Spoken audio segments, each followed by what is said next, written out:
Friends, welcome to my YouTube channel.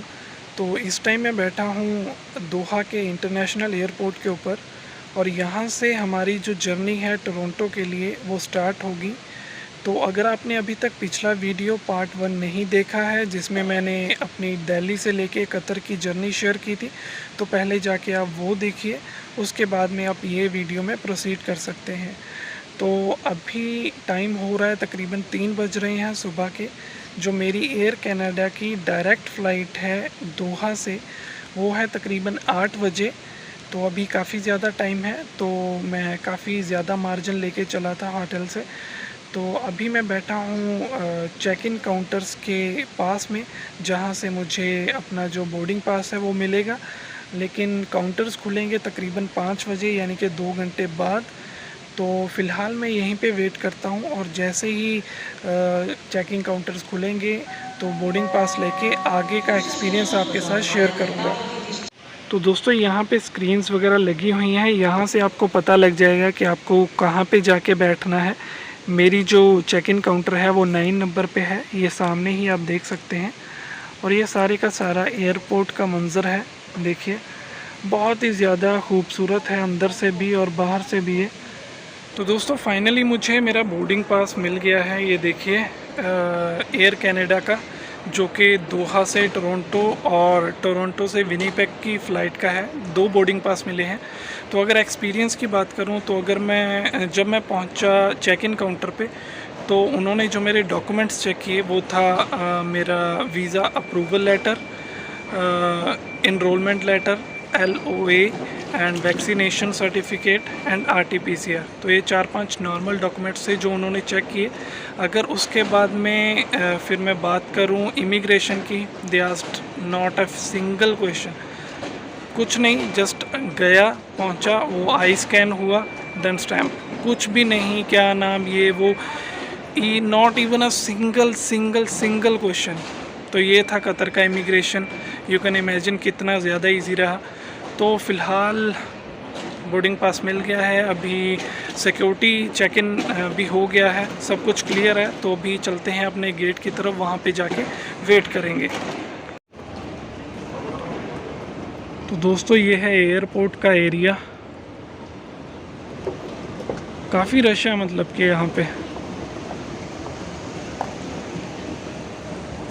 और काफ़ी ज़्यादा खूबसूरत भी है, देख सकते हो आप लोग।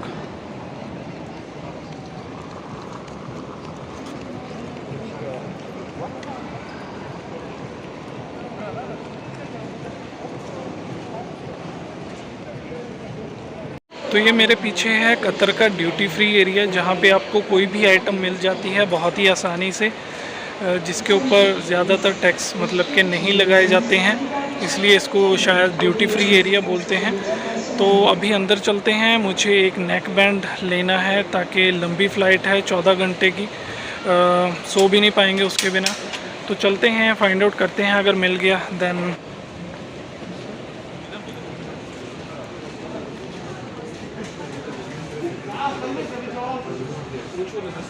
तो यहाँ पे आपको सब चीज़ें मिल जाती हैं बहुत ही आसानी से, खाने पीने के, चॉकलेट्स। तो काफ़ी सारे शोरूम हैं यहाँ पे अंदर, अलग अलग ब्रांड्स हैं, अलग अलग चीज़ों के।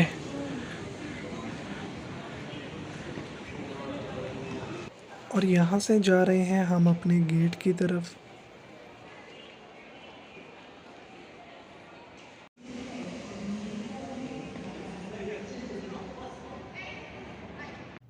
और ये है हमारा वेटिंग एरिया, जहाँ पे आके आप वेट करते हैं।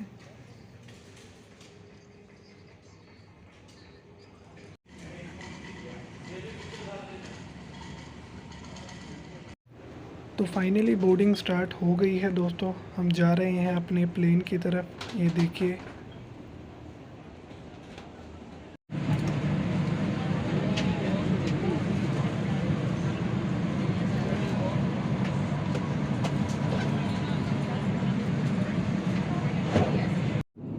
और ये था हमारा पहला मील जो कि हमें प्लेन पे मिला। इसमें काफ़ी सारी आइटम्स थी, जैसे कि वेज बिरयानी हो गई, और सैलड हो गया, और ये कुछ स्वीट डिश वगैरह थी। तो ऐसे करके मतलब काफ़ी सारी आइटम्स आपको आपके मील में मिल जाती हैं। तो यहाँ पे अगर आप सैटेलाइट मैप ओपन करके देखेंगे जो कि आपको लाइव स्टेटस बताता है आपकी फ़्लाइट का, तो आपको पता चल जाता है कि आपकी जो फ़्लाइट है वो फ़िलहाल इस टाइम कहाँ पे जा रही है। तो आई थिंक कहीं ना कहीं यूरोप के ऊपर से इस टाइम जो फ़्लाइट है वो जा रही है हमारी। और यहाँ पे पिछली फ़्लाइट की तरह आपको स्क्रीन मिलती है जहाँ पे आप मूवीज़ वगैरह देख सकते हैं, सॉन्ग सुन सकते हैं, या और भी बहुत सारे ऑप्शंस आपको मिलते हैं। अगर आपने कुछ ऑर्डर करना है तो आप वो भी कर सकते हैं इस स्क्रीन के ऊपर। तो ये था हमारा सेकंड मील, जो कि हमें पहले वाले मील से तकरीबन 4-5 घंटे के गैप के बाद में मिला। इसमें भी काफ़ी सारी आइटम्स थी, जैसे कि ये फ्रूट्स हो गए, और फिर ये मफ़िन, एंड ये थी हमारी मेन कोर्स की डिश। फ़्लाइट ऑलमोस्ट सारी की सारी फुल थी, और जो मेरी सीट थी वो थी प्रीमियम इकोनॉमी क्लास, जिसमें इकोनॉमी से लेग स्पेस थोड़ी ज़्यादा थी।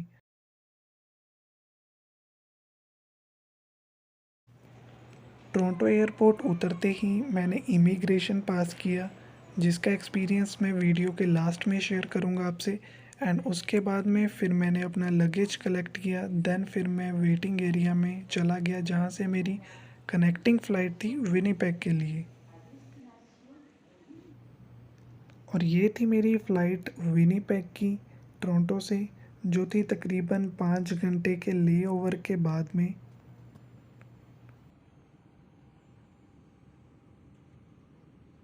2.5 घंटे की फ़्लाइट लेने के बाद तकरीबन रात को 11 बजे मैं पहुंचा विनिपेग, और वहां से मेरा फ्रेंड मुझे लेके गया अपने घर।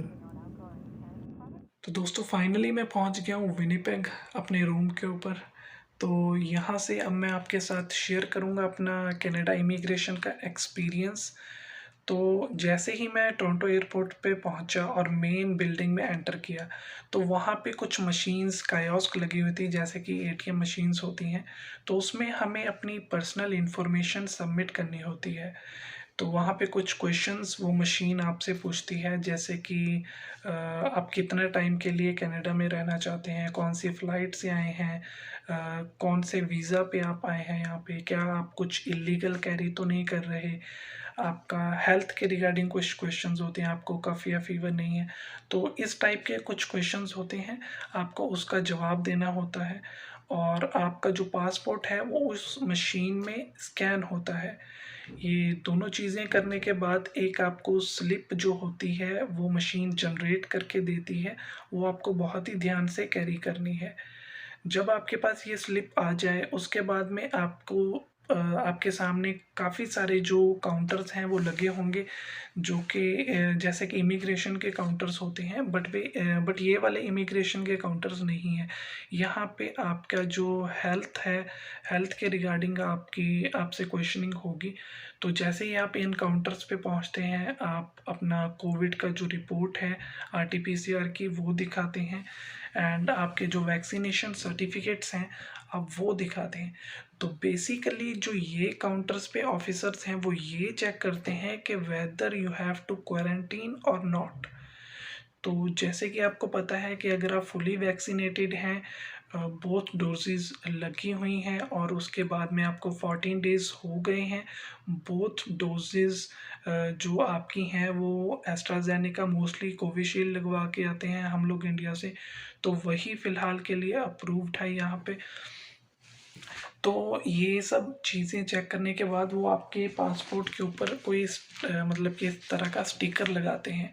3-4 टाइप के ये स्टिकर्स हैं। अगर आप क्वारंटीन एग्जेम्प्ट हैं, मतलब कि आपको क्वारंटीन नहीं करना, तो आपके पासपोर्ट के ऊपर ये ग्रीन स्टिकर लगेगा। इसका मतलब है कि आप सेफ़ हो, आप कहीं भी जा सकते हो। तो जब आपके पास ये मतलब कि पासपोर्ट आ जाता है, आपके ऊपर ये ग्रीन स्टिकर लग जाता है, इसके बाद में आप जाते हैं इमिग्रेशन काउंटर्स की तरफ। तो इमिग्रेशन काउंटर्स की तरफ जाने के बाद कुछ लंबी लाइन लगी हुई थी, मुझे 30 to 40 मिनट्स लगे मेरी बारी आने में। तो जैसे ही मैं काउंटर पे पहुंचा, मैंने अपना पासपोर्ट दिखाया, तो उन्होंने मतलब कि मुझसे पूछा कि आप ये क्लासेस ऑलरेडी चल रही हैं या आप लेने वाले हो? मैंने बोला कि मेरी ऑलरेडी क्लासेस चल रही हैं। इसके बाद में उन्होंने मुझसे कोविड के रिगार्डिंग जो डॉक्यूमेंट्स थे वो माँगे, जैसे कि आरटी-पीसीआर हो गया, वैक्सीनेशन सर्टिफिकेट हो गया। वैक्सीनेशन सर्टिफिकेट की अगर मैं बात करूँ तो मुझे नहीं लगता कि उन लोगों ने देखा कि वो आधार के साथ लिंक है, जो कि काफ़ी सारे बच्चों का है, जो कि फर्स्ट वाला डोज़ है। तो आई थिंक आपको बिल्कुल चिंता करने की ज़रूरत नहीं है। बस आपके पास टाइम टू टाइम वो जो अप्रूव्ड मतलब कि वैक्सीन्स हैं उसका सर्टिफिकेट होना चाहिए।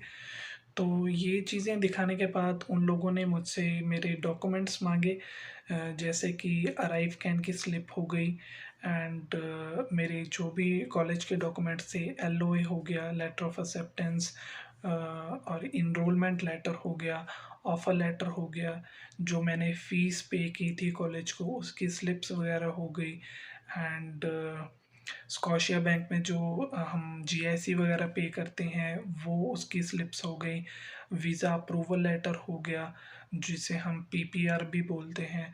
तो कुछ ऐसे डॉक्यूमेंट्स जो नॉर्मली हमारे पास रहते हैं, ये सारे के सारे डॉक्यूमेंट्स उन लोगों ने मुझसे माँगे। मेरे पास एक कॉलेज का आईडी कार्ड था, मैंने वो भी एडिशनली उनको दिखाया कि ये मेरा कॉलेज का आईडी कार्ड है। तो उन लोगों ने मतलब जो भी ऑफ़िसर थे उन्होंने कुछ कंप्यूटर पे शायद कन्फ़र्म किए या चेक किए, आई डोंट नो क्या किया। तो उसके बाद में उन्होंने पूछा कि मतलब कि आपके इसमें कोई कोऑप वग़ैरह भी है? तो मैंने कहा हाँ, मेरे जो कोर्स में इंडस्ट्रियल प्लेसमेंट जिसे बोलते हैं कोऑप वो भी है। तो उन लोगों ने बोला ठीक है। देन उसके बाद में उन्होंने मुझे कुछ ऐसे जो स्टडी परमिट था वो जनरेट करके दिया, इसका प्रिंट आउट मुझे दिया। मुझे 2 मिले बेसिकली, एक तो मेरा था स्टडी परमिट और एक था कोऑप परमिट। तो ये जो थे मुझसे कोई ख़ास क्वेश्चन नहीं पूछे, क्योंकि आपके पास अगर जेन्युइन डॉक्यूमेंट्स हैं आपके तो आपसे ज़्यादा क्वेश्चनिंग नहीं होती है। मैंने जहाँ तक जज किया किसी से ज़्यादा क्वेश्चनिंग नहीं हो रही थी, जितने भी स्टूडेंट्स वहाँ पे थे। जस्ट आपके डॉक्यूमेंट्स प्रॉपर होने चाहिए, टू द पॉइंट होने चाहिए।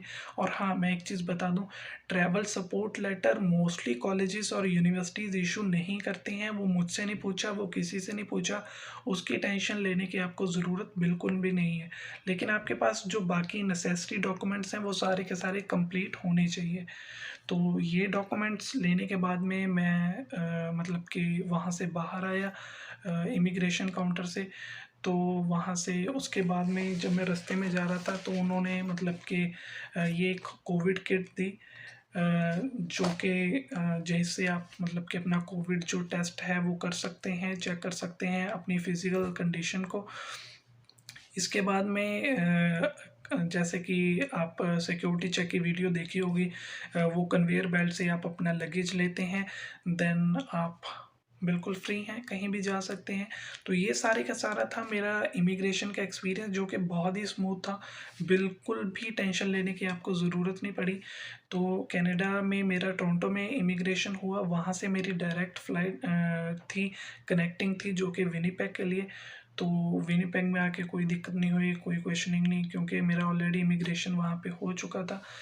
तो ये था मेरा यहाँ पे आने का एक्सपीरियंस, जो कि बहुत ही स्मूथ रहा। अगर आपको फिर भी कोई भी स्टेप पे किसी भी तरह की हेल्प की ज़रूरत है तो आप इंस्टाग्राम पे मैसेज कर सकते हैं मुझे, या फिर इस मतलब कि इस वीडियो के कमेंट में पूछ सकते हैं। मैं बिल्कुल रेडी हूँ, आपके कमेंट का रिप्लाई बिल्कुल करूँगा। तो अगर आपने इस चैनल को अभी तक सब्सक्राइब नहीं किया है, चैनल को सब्सक्राइब कर लें। काफ़ी सारी वीडियोस जो हैं इन्फॉर्मेटिव और अलग-अलग जो भी यूज़फुल टॉपिक्स पे होंगी वो मैं बनाऊँगा। तो तब तक के लिए thank you so much, have a great day.